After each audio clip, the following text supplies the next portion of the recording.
Graça e paz, seja muito bem-vindo, seja muito bem-vinda. Você está no canal Ensino e Palestra. Meu nome é Alex Paulo e é um grande prazer, é um grande privilégio ter a sua companhia.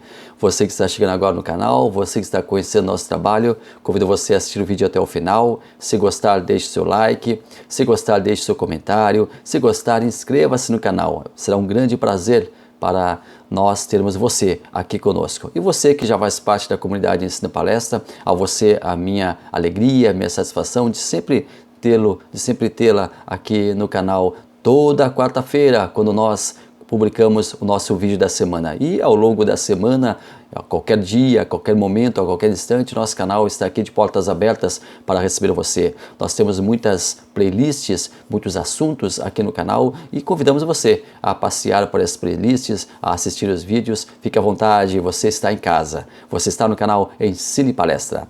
Nós estamos aqui trabalhando com a nossa revista Lições Bíblicas, que é o guia de estudos publicado pela Casa Publicadora das Assembleias de Deus. O tema do nosso terceiro trimestre é impactante. Nós estamos trabalhando temas bem atuais, temas que dizem respeito à nossa fé, temas que dizem respeito à nossa convicção e, mais do que isso, temas que dizem respeito aos ataques que a igreja está sofrendo. O tema da lição, o tema da revista é os ataques contra a igreja de Cristo, as sutilezas de Satanás nestes dias que antecedem a volta de Jesus Cristo. O comentarista do trimestre é alguém muito qualificado para a função. Ele é graduado em teologia, é pós-graduado em interpretação bíblica, é mestre em teologia e também é comentarista das revistas Lições Bíblicas Classe Adulto, pastor José Gonçalves, que está nos trazendo um leque de assuntos muito importantes, muito pertinentes, e nós aqui, com muita humildade, com muita tranquilidade, com a graça e a misericórdia de Deus, estamos trazendo o comentário de cada lição toda semana para você. Vamos juntos? Vamos então a mais uma jornada de conhecimento aqui no canal Ensino e Palestra.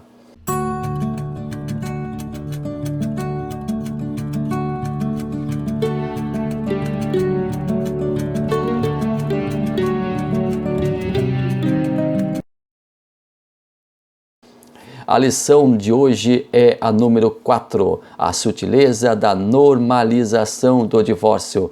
Nós temos na nossa revista o nosso textuário, nós temos a verdade prática, nós temos a leitura diária e nós temos também a leitura bíblica em classe, que encontra-se no Evangelho de Jesus Cristo, segundo escreveu Mateus, capítulo 19, versículos 1 ao 9. Aqui fala do discurso de Jesus, quando Jesus foi procurado por algumas pessoas, quando Jesus foi procurado por algumas pessoas que queriam não apenas desfrutar do seu conhecimento, não apenas aprender com o mestre, mas eles queriam, sobretudo, tentar fazer com que Jesus Cristo em algum momento, prendesse a lei, em algum momento desobedecesse a lei, em algum momento contradizesse a lei, em algum momento desrespeitasse a lei mosaica. Eles estavam a todo momento procurando isso e instigavam Jesus com algumas perguntas. E aqui eles fazem uma pergunta a Jesus: é lícito ao homem repudiar sua mulher por algum motivo?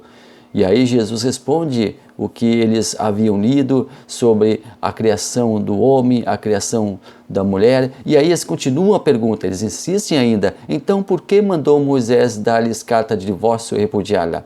Ponto. Jesus agora estava no checkmate.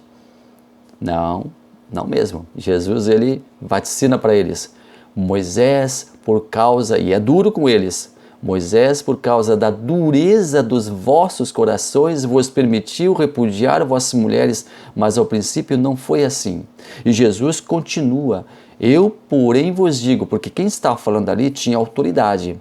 Quem estava falando ali não estava apenas lendo um texto, não estava apenas relembrando um texto. Ele era a própria palavra que estava falando com eles. Eu vos digo, porém, que qualquer que repudiar sua mulher, não sendo por causa da fornicação, e casar-se com outra, comete adultério. Esse é o texto base para a lição de hoje. Eu convido você a ler ele. É muito importante essa leitura porque vai dar o pano de fundo para a nossa lição de hoje. Vamos então ao nosso primeiro tópico, o divórcio no contexto bíblico. Primeiro subtópico, o divórcio no contexto do Antigo Testamento. Segundo, o divórcio no contexto do Novo Testamento. Mas o que é o divórcio? É preciso nós definirmos o tema aqui. Está se rompendo, está se extinguindo o enlace matrimonial. Está dando-se um fim ao processo do casamento. Está se acabando com o casamento. Está se rompendo a relação. Você lembra que a aliança ela não tem início e nem fim, ou seja, o casamento ele deve ser para sempre. O casamento ele deve ser para toda a vida. O divórcio ele acaba por extinguir esse casamento. Eu cunhei uma frase, eu quero aqui dizer para você essa frase, eu quero aqui colocar para você esse pensamento que eu proponho. O casamento é a regra, o divórcio é a exceção. Casamento, regra, divórcio, exceção. E nós vamos definir, nós vamos daqui a pouquinho trabalhar, vamos explanar esse tema. Estamos no início da nossa lição, no início do nosso trabalho aqui, no início da nossa fala aqui. Mas o divórcio hoje em dia, ele infelizmente tem se tornado uma regra. Se o casamento ele é uma regra, o divórcio hoje em dia também está sendo estabelecido como regra. E não deveria ser assim. Não deveria ser. Só que a normalização, o que é normalização? É algo normal, é algo comum, é algo banal, é algo cotidiano, é algo que pode acontecer a qualquer minuto, a qualquer instante. O divórcio, ele hoje em dia, ele é tão banalizado que muitas pessoas elas chegam ao ponto de casar-se várias vezes e divorciar outras tantas vezes. Porque é muito fácil divorciar-se. Claro, legalmente a pessoa passa por um processo, tem todo um litígio, tem toda uma discussão, e o divórcio ele é algo muito impactante. O divórcio ele cria uma cisão, o divórcio ele cria feridas. E como é esse processo do divórcio? O pastor e professor Luiz Saião, ele tem uma definição que eu acho primorosa. O divórcio é um remédio amargo apenas indicado em situações extremas. Uma extrema situação é o risco de vida de um dos cônjuges, mais precisamente quando o risco é proporcionado por um deles. A primeira impressão, e agora vamos analisar aqui o processo do divórcio. A primeira impressão após o divórcio é a sensação de liberdade. Estou livre. Livre estou, livre estou. Em seguida vem a sensação da solidão, da tristeza, do abandono. Depois vem o isolamento. A pessoa divorciada perde o entusiasmo de sair, ela perde o entusiasmo de se arrumar, ela perde o entusiasmo de se cuidar. Aí ocorre um fator chamado viúvo de esposa viva ou viúva de esposo vivo. Pode ser formado, e agora fica um pouco mais grave, uma situação de depressão, um quadro depressivo. A pessoa, ela depois vem uma nova etapa, ela passa a punir-se pelo ocorrido. Ela acaba culpando-se pela situação que culminou na separação. Ela passa a pensar, e se eu tivesse tentado, se eu tivesse feito isso, se eu deixasse de fazer aquilo, se eu não tivesse aceitado? Algumas mulheres que passam por esse problema, elas começam a se julgar feias. Muitas mulheres perdem sua autoestima. E a autoestima em baixa, quando acontece uma baixa muito grande dessa estima, deve procurar-se ajuda profissional. E aí não passa a ser uma pessoa amiga, tem que ser uma ajuda profissional, uma pessoa que possa ajudar de maneira efetiva. Antes de estar curada, a pessoa não deve buscar um novo relacionamento. Porque se a pessoa ainda traz cicatrizes de uma antiga relação, ela vai chegar nessa nova relação machucada, ela vai chegar nessa nova relação prejudicada, nesse novo relacionamento, ela ainda trará mágoas, ainda trará tristezas, ainda trará agruras, ainda trará as cicatrizes do antigo relacionamento. Ela tem que se curar primeiro antes de buscar um segundo relacionamento. Aqui entram a família e a igreja. Ambas podem ajudar a pessoa. A autoestima só cresce quando a pessoa se sente amada. Quando a pessoa se divorcia, ela fica perdida. Ela precisa de autoafirmação. Ela precisa de afirmar-se como pessoa. Muitas mulheres, inclusive, elas ligam para o ex-marido perguntando coisas banais, diante das mais triviais possibilidades, diante dos mais triviais problemas, elas buscam auxílio do ex-cônjuge. E assim acontece também com os homens que buscam auxílio, buscam ainda o amparo da esposa em situações triviais da vida. Repito, o casamento é a regra, o divórcio é a exceção, e é muito doloroso esse processo. E nos tempos bíblicos? Existiam já nos tempos bíblicos leis para regular uma separação judicial, porém eram, na imensa maioria, machistas e injustas. O professor e teólogo Rodrigo Silva, ele fala que, fundadas no primeiro século a.C., as escolas rabínicas de Shammai e Hillel discutiam a fundo a questão do divórcio. O rabino Shammai, sendo mais conservador em relação às regras bíblicas, entendia que apenas a infidelidade, isto é, o adultério, seria motivo para um homem divorciar-se de sua mulher. Enquanto que a escola de Hillel entendia que o marido poderia separar-se de sua esposa por qualquer razão que fosse ofensiva à sua pessoa. Teoricamente, para a escola de Hillel, o homem poderia largar a sua mulher apenas por ela ter queimado a comida ou derramado a bebida na hora de servir. A prerrogativa da separação era quase sempre do marido. Se uma mulher, por exemplo, sofresse maus tratos, se quisesse separar, deveria pedir ao marido que acionasse o juiz e pagasse as taxas oriundas do processo. Ou seja, a mulher ficava, de qualquer forma, dependendo exclusivamente da boa vontade do marido. Caso ele se negasse a entrar com o processo de separação, ela não tinha como apelar. As cartas de divórcio, aqui que aqueles homens eles falam para Jesus, eles instigam Jesus a respeito das cartas de divórcio que Moisés concedia. As cartas de divórcio elas desobrigavam o casal de uma convivência mútua. Porém, a mulher com a carta de divórcio em mãos não teria uma vida fácil. Se ela não pudesse retornar para a casa dos pais, se não tivesse filhos para sustentar, ela estaria à margem da sociedade. Sem um homem, um marido, um filho ou pai para protegê-la, para cuidá-la, a mulher estaria fadada à vida miserável. O último recurso para sua sobrevivência seria esmolar ou, ainda pior, se prostituir. Na cultura hebraica, as meninas eram preparadas para o casamento, para servirem ao marido.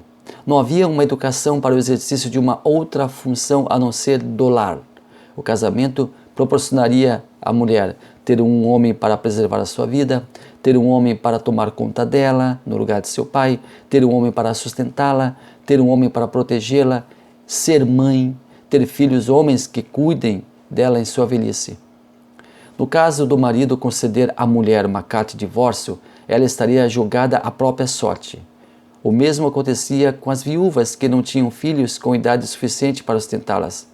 Se não pudessem voltar à casa do pai, também teriam uma vida miserável. A viúva poderia contar, em último recurso, em última instância, com um chamado parente resgatador. O que é o parente resgatador? Muitas vezes o irmão do marido morto assumia a viúva e seus filhos para protegê-la. Se a viúva tivesse algum outro filho com um parente resgatador, ele seria legalmente considerado descendente do marido morto e não do resgatador. Por isso era tão difícil que um homem se propusesse a resgatar uma mulher. Por exemplo, morreu a esposa do irmão e ele toma a cunhada para si, mas todos os filhos que a cunhada tiver a partir do relacionamento que eles tiverem vão ser considerados filhos do marido morto, ou seja, filhos do irmão que morreu e não dele. Por isso que é tão difícil para a mulher achar um parente resgatador. Não era uma tarefa fácil achar um parente resgatador, mas na Bíblia nós temos o caso de Ruth, que encontrou em um primo o seu resgatador. Jesus ele falou então sobre o divórcio, instigado por esses homens. Jesus, ele estava ali com seus inimigos, sempre à procura de alguma contradição entre os seus ensinos e a lei de Moisés. Eles queriam contrapor se Jesus Cristo ensinando feriria ou não a lei de Moisés. É pela possível transgressão à lei mosaica que poderiam apanhar Jesus. E esse era o objetivo, apanhar Jesus, colocar Jesus em uma, desculpe a expressão, saia justa. Levá-lo à morte era o intento deles. Mas nós adiantamos aqui, Jesus jamais entrou em contradição, jamais foi apanhado em qualquer deslize da lei, até porque ele próprio era o cumprimento de toda a lei. Pela resposta que Jesus dá para aqueles homens, evidencia claramente que Jesus era favorável à escola de Shammai, que era uma escola mais conservadora, ou seja, apenas o adultério era considerado válido para anular um casamento. Ainda sobre as cartas de divórcio. Lá no princípio, lá no início do relacionamento, quem casava não eram os noivos, eles eram casados por suas respectivas famílias, que tratavam de todo o processo sem a interferência daqueles que seriam os reais interessados, os noivos. Na verdade, o que levava em conta ali era o interesse não dos noivos, mas dos pais, porque os casamentos eles eram feitos por conveniências sociais, por conveniências financeiras ou ainda por ambas. Os filhos somente iniciavam o processo, a participar do processo, depois que os seus respectivos cônjuges já estavam escolhidos, já haviam sido previamente escolhidos pelas famílias. Não havia, somente em algumas raríssimas exceções, caso contrário, não havia condição de dizer não, não havia condição de contrapor aquela escolha. Era a escolha dos pais e pronto. O noivo, ele tinha então que oferecer à sua futura esposa, isso se dava geralmente através do seu pai, o chamado dote, uma recompensa financeira para que ele tivesse o direito de contrair matrimônio com a moça. Era obrigação da família da noiva entregar ao futuro marido uma moça virgem, e caso fosse comprovado que a moça não era pura, a família dela caía em desgraça. Depois de todo o processo cerimonial, o casamento era constituído. Durante a vida conjugal, a mulher deveria ser tratada com respeito. Isso estava intrínseco na relação. Porém, em uma sociedade patriarcal, como nós tínhamos na época, onde a última e definitiva palavra era do marido, o homem da casa, ele é quem decidia. A mulher cabia o papel de ser esposa, dona da casa e geradora de filhos. Quando ela conseguia gerar um filho homem, era a alegria da família, pois aquele menino poderia ser o Messias prometido em diversas profecias. Quando nascia uma menina, a alegria não era a mesma. E em muitos casos havia inclusive uma tristeza, uma decepção. Ou seja, desde muito cedo o sexo feminino já sofria com a rejeição. A mulher ela era renegada a segundo plano, não tinha voz ativa. Embora tenhamos algumas exceções, como de Sara, por exemplo, esposa de Abraão, por exemplo, que, ao que parece, ela gozava de um favor especial de seu marido, pois ele a amava muito. Isso aponta para um aspecto interessante da relação. Quando o marido amava a sua esposa, ele dedicava a ela carinho, respeito, a fazia sentir-se uma pessoa especial. Esse era um privilégio que nem todas as mulheres recebiam. Um caso típico desse amor generoso para com a esposa era o caso de Elcana, marido de Ana, que embora não tivesse conseguido gerar um filho para o seu marido, ela tinha o amor dele, ela não era desprezada. 1 Samuel capítulo 1 e 8, enfim, então Elcana, seu marido, lhe disse: Ana, por que choras? E por que não comes? E por que estás mal? Por que o teu coração está mal? Não eu sou para você melhor do que 10 filhos? Ana era uma mulher privilegiada, porque gozava do amor e respeito de seu marido, ao passo que os homens, em sua imensa maioria, desprezavam a esposa que não conseguia gerar filhos. Ele, Elcana, tratava a sua esposa com carinho e atenção. Quando um homem não estivesse satisfeito com o seu casamento, aqui vai entrar a carta de divórcio. Não estivesse satisfeito com sua esposa, ele poderia abandoná-la, levando em conta as particularidades e condições de cada escola que nós já falamos aqui, a de Shammai e a de Hillel. Repetindo aqui, para Shammai, somente o adultério poderia anular um casamento. E aqui Jesus Cristo, ele é partidário dessa escola. Aqui Jesus Cristo, ele se mostra favorável a essa escola. Somente o adultério seria o motivo de uma separação. Enquanto que Hillel era bem mais liberal e abriu o leque para várias possibilidades, como queimar a comida, deixar cair a bebida na hora de servir e muitas outras banalidades eram simplesmente apontadas e eram essas banalidades responsáveis pela separação. Se o marido quisesse separar, bastaria esperar pelo mínimo descuido da sua esposa, o mínimo deslize da sua esposa para concretizar o seu intento. Em uma sociedade patriarcal, uma sociedade machista, então a mulher era abandonada e ela poderia ter o seu destino traçado de maneira trágica, como nós vimos aqui. Quando Cristo fala sobre a dureza do coração do homem, apontando tal como a razão da instituição da carta de divórcio, ele está tocando o dedo na ferida. Não havia disposição do homem em tentar resolver um conflito familiar, uma desavença entre casal, uma discórdia caseira. Simplesmente optava-se pelo mais fácil, a dissolução do casamento. E em carta de divórcio, somente poderia ser requerida pelo homem. A carta de divórcio quem dava era o homem. Nós já falamos aqui que a mulher não poderia requerer essa carta. Apenas o homem poderia, por iniciativa própria, requerer essa carta. Jesus fala aqui, eu vos digo, porém, que qualquer que repudiar sua mulher, não sendo por causa da fornicação e casar com outra, comete adultério.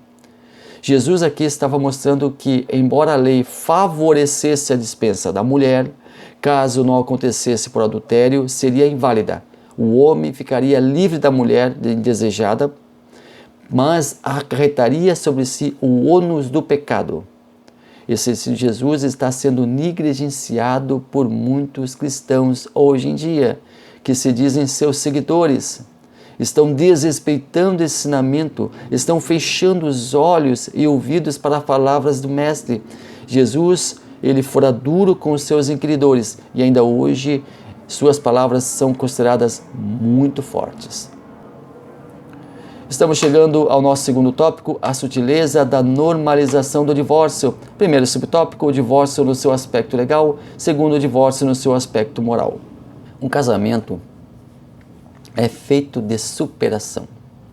Superar as dívidas, superar as animosidades, superar a cara fechada, superar o ronco, superar o mau humor, superar a toalha molhada jogada sobre as roupas limpas, superar as roupas íntimas penduradas no box. Enfim, superar.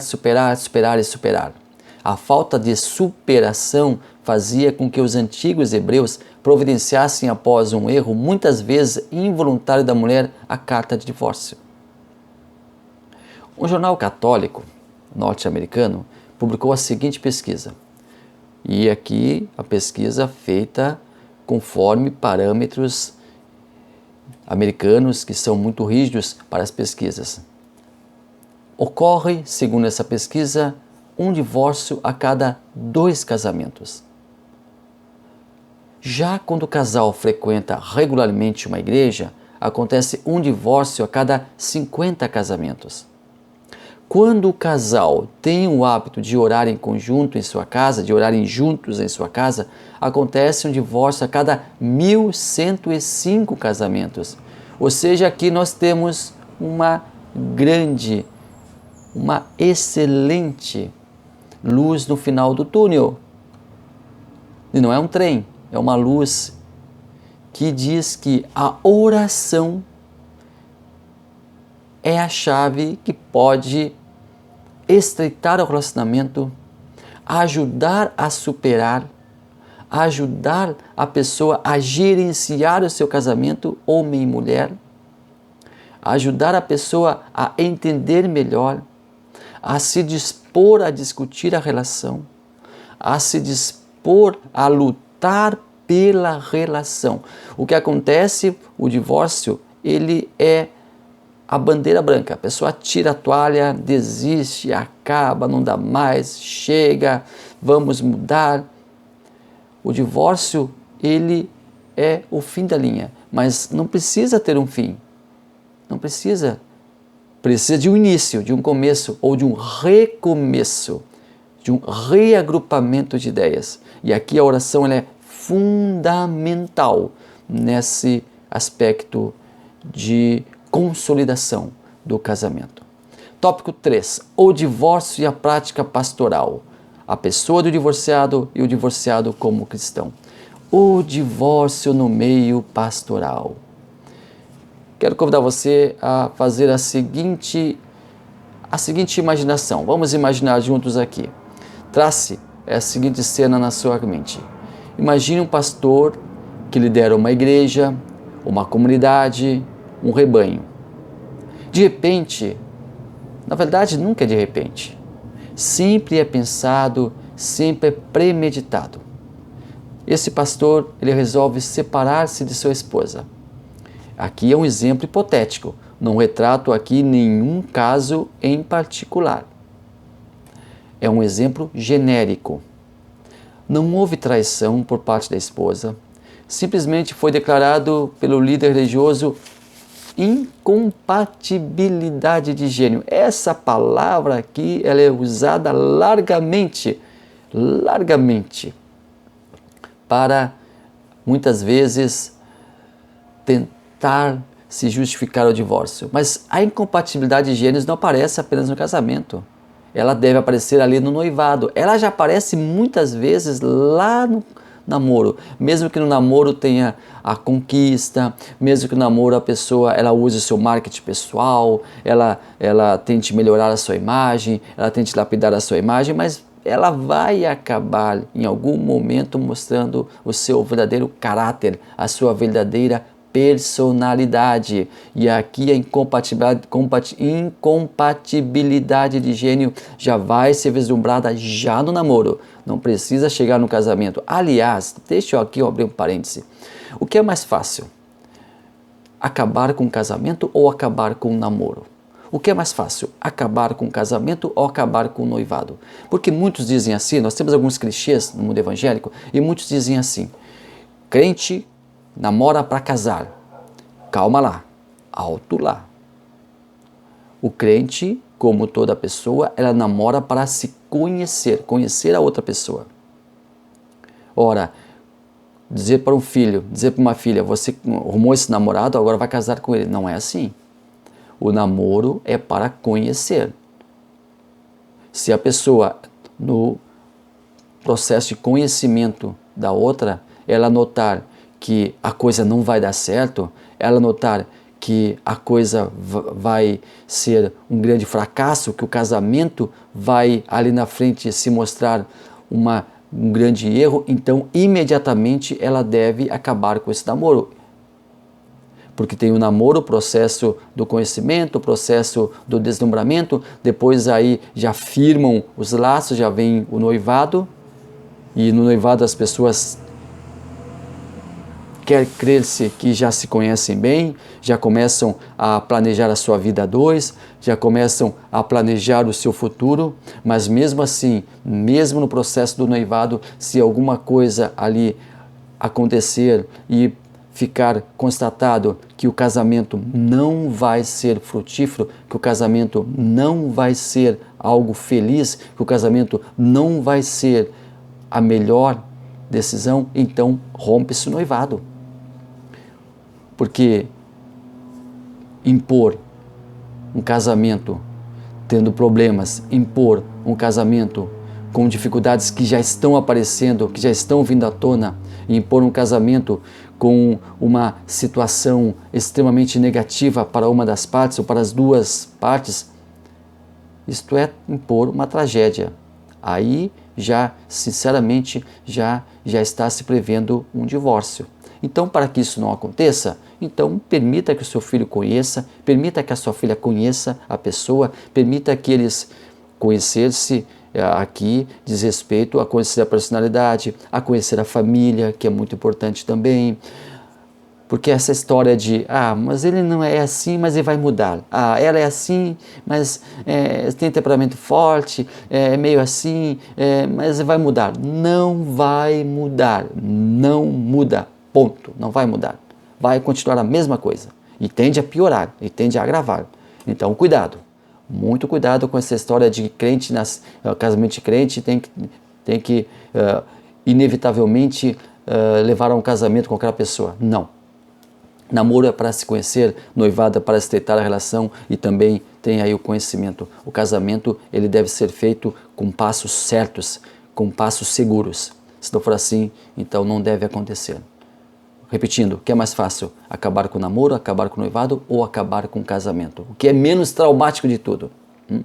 Então, tenha essa pergunta registrada na sua mente e cuidado para que você não imponha ao seu filho, à sua filha, toda uma vida de sofrimento, toda uma vida de dor, toda uma vida de muita angústia e, mais cedo ou mais tarde, impor ao seu filho, impor à sua filha o divórcio. Para nós concluirmos aqui, ainda falando sobre o líder espiritual que chegou ao ponto de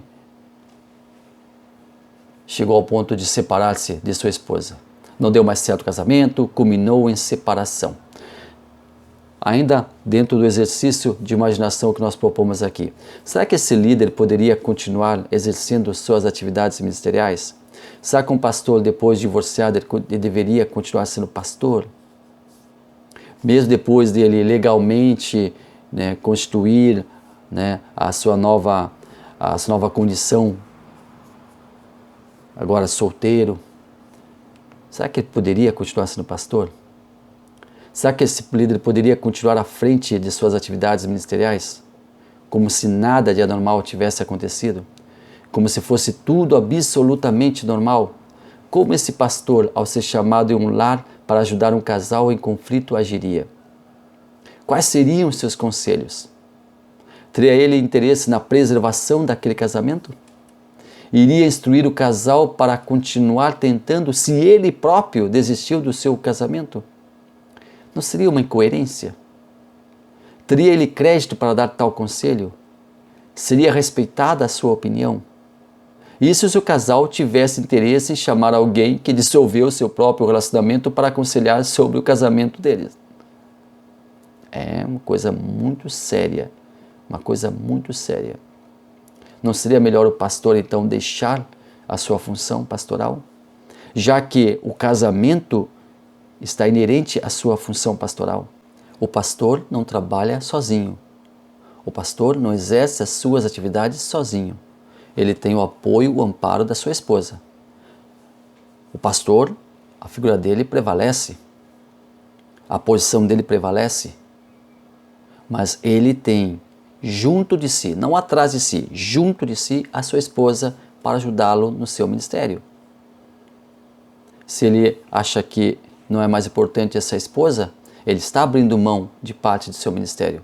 Ou está abrindo mão da totalidade do seu ministério, porque seu ministério está atrelado ao casamento, está atrelado ao seu lar, está atrelado ao seu cônjuge, está querendo ele ou não atrelado à pessoa que ele escolheu para ficar. E se ele desiste dessa pessoa, intrinsecamente ele também está desistindo do seu ministério. Ressalvo aqui todo o respeito à opinião contrária, ressalvo aqui todo o respeito a quem pensa de maneira diferente. E você, o que você pensa? O pastor divorciado pode continuar exercendo o seu pastoreio? O pastor divorciado pode continuar exercendo o seu ministério? Deixe o seu comentário aí, eu gostaria de saber a sua opinião. Para concluirmos, os efeitos da pandemia, problemas dilatados. Em meio à pandemia, aumentou e muito o número de divórcios entre casais. E aqui nós queremos analisar alguns pontos. Se o casamento está indo mal, se já existem entre o casal conflitos não resolvidos, situações incômodas, isolamento, confinamento do casal, ele acaba por acelerar um processo que aconteceria mais cedo ou mais tarde, mas que provavelmente o casal teria protelado por mais algum tempo. Especialistas em psicologia e em relações interpessoais entendem que a pandemia não deveria ser utilizada para acelerar o processo do divórcio e separação. O ideal seria ambos reunirem forças para atravessarem situações conflitantes e que poderão desencadear outras dificuldades pós-pandemia. A grave crise financeira, a grave crise econômica que já estamos percebendo em todo o mundo com a pós-pandemia, os efeitos como desemprego, queda do poder aquisitivo e até mesmo problemas de rendimentos escolares dos filhos. O ideal é sempre conciliar, atar as relações, vencer o casal junto, os problemas, as barreiras impostas pela pandemia e suas consequências. Mais do que nunca, o casal precisa estar unido, ou antes pandemia, ou durante a pandemia, ou pós-pandemia, pré, durante ou pós. Lute pelo seu casamento.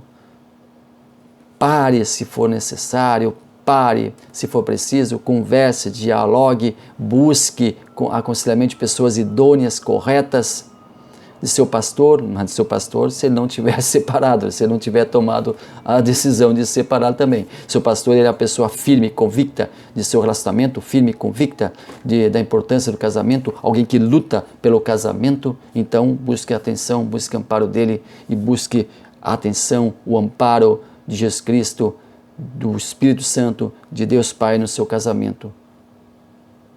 Lute pelo que você acredita. Eu tenho absoluta certeza que você acredita na instituição familiar. Muito obrigado a você que esteve até aqui conosco. Deixe seu comentário, nos ajude a crescer. Estamos aqui prontos para ouvir você, prontos para ler as suas opiniões. Estamos aqui com muita alegria, com muito prazer, deixando mais esse vídeo para você. Compartilhe ele, faça com que o nosso canal cresça. Isso vai ser muito caro para nós, muito satisfatório. E, principalmente, vamos, nesse trimestre, firmar posição, porque a Igreja de Cristo, ela vence, porque o dono dela é o vencedor, é o Senhor dos Exércitos. Deus abençoe maravilhosamente a sua vida.